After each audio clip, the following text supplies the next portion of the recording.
Corona काळातील प्राणवायू निर्मिती घोटाळ्यातील काही कर्मचाऱ्यांवर आता खटला चालवण्यासाठी मुंबई पोलिसांच्या आर्थिक गुन्हे शाखेला मंजुरी देण्यास मुंबई महानगरपालिकेने नकार दिला आहे। पुरेसे पुरावे नसल्याने या कर्मचाऱ्यांवर खटला चालवण्यास मंजुरी न देण्याचा निर्णय महानगरपालिका आयुक्तांनी घेतल्याची माहिती महापालिकेतर्फे देण्यात आली आहे।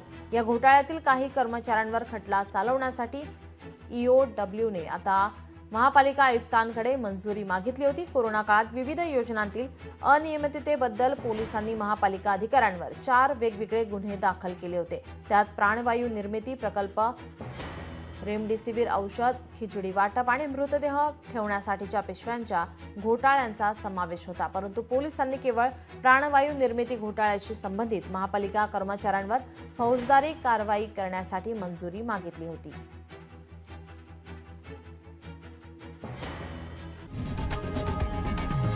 लोकशाही मराठी ऐका, पहा, जागरूक रहा।